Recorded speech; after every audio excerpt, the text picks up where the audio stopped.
শুভ সন্ধ্যা। In the light of history, ইতিহাসের আলোয় ইউটিউব চ্যানেলে আমি সুরজিৎ স্যার তোমাদের সবাইকে স্বাগত জানাই। শুরু করছি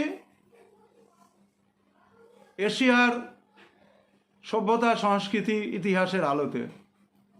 এশিয়া বলে যে দেশ, তার অত্যন্ত গুরুত্বপূর্ণ অংশ হলো ভারতবর্ষ, অত্যন্ত গুরুত্বপূর্ণ অংশ হলো চীন এবং অত্যন্ত গুরুত্বপূর্ণ অংশ হলো জাপান।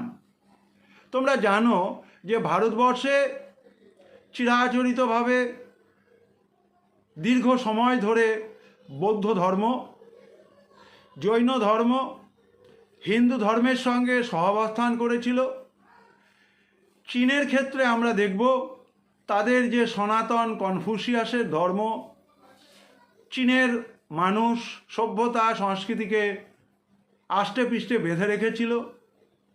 আমরা জাপানের ক্ষেত্রে দেখব শিন্টো ধর্ম, তাওবাদ অত্যন্ত গুরুত্বপূর্ণ ভূমিকা পালন করেছিল।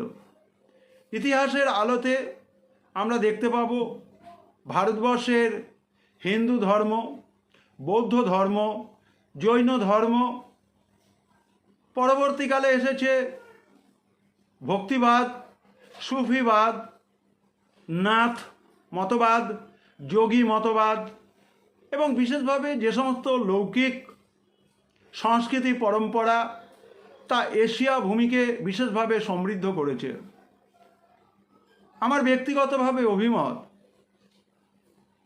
2023 সালে দুর্গা পুজোর ঠিক শেষ লগ্নে 15 দিনে জাপান সফরে গিয়ে আমি দেখতে পেলাম যে ভারতবর্ষের বৌদ্ধ ধর্ম, যদিও জাপানের শিন্টো মতবাদ রয়েছে, তার সঙ্গে কিভাবে সহাবস্থান করছে। সুতরাং আমাদের ভারতবর্ষের সংস্কৃতির যে মূল সুর মিলিবে যাবে না ফিরে এই ভারতের মহামানবের সাগর তীরে। কবিগুরুর কথা, মিলে সুর তোমারা হামারা। আজকে এখানে শেষ করি। বন্ধু, তোমরা সবাই ভালো থেকো। শুভরাত্রি।